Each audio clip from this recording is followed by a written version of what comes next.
Thank you, members of the press, elected officials, especially Congresswoman Sylvia Garcia, who spent a couple hours with me at Bentop Hospital. Thank you, friends, for showing up. Family members, former students of mine that I saw in the crowd. Thanks for coming. I have a prepared statement I would like to read to you guys.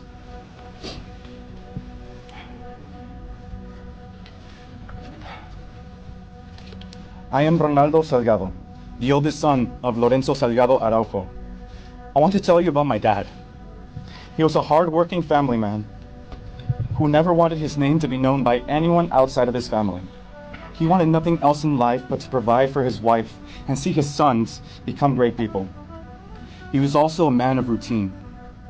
For the majority of the last 35 years of his life in the United States, he began the day the same way and always ended it by coming home, sitting on the porch, eating a hearty meal made by my mother, going to sleep, and doing it all over again the next day. Let me tell you about my father's last day alive, with as much detail as possible because it's vividly replaying in my head over and over again.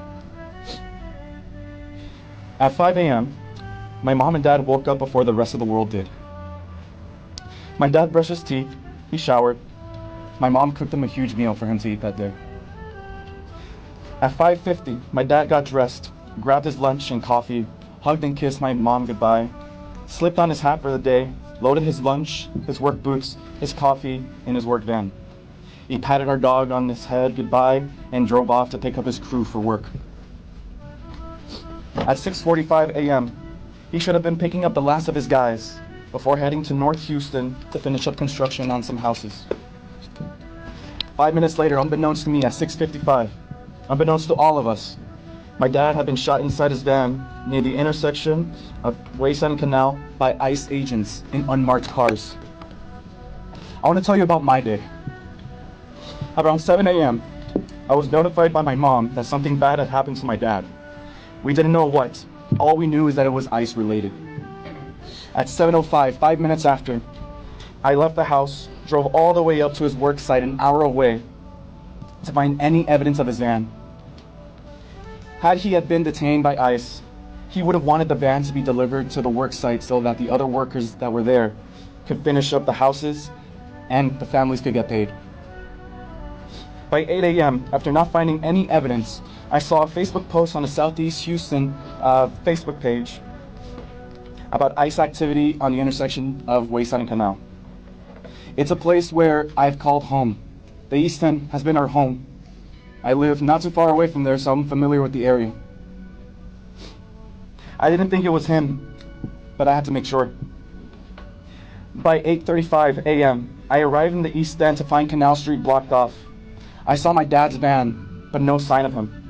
I frantically called family, friends, loved ones to see if they can find any information. I saw a video posted on Facebook that he had been shot. I recognized him immediately. Not from his appearance, but from his voice, crying for help as he lay on the street, bleeding out.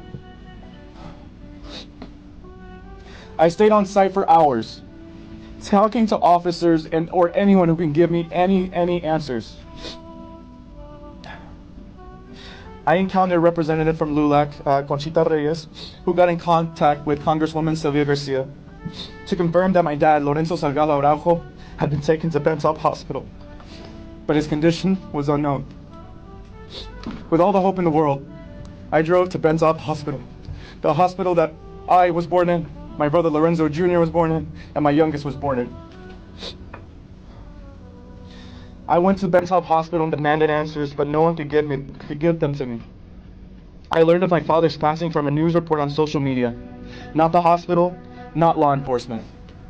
Through a collective effort from local organizations and elected officials, we got answers. My father's death was confirmed. I had to call my mom right away to give her the terrible news of my dad's passing before she had to find out the same way I did. My father was a simple man, a family man, a man of routine. He dedicated his life in the United States to giving his family the American dream.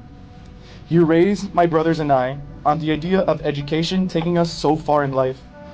So through his hard work and inspiration, he saw me attend the University of Houston and graduate from there.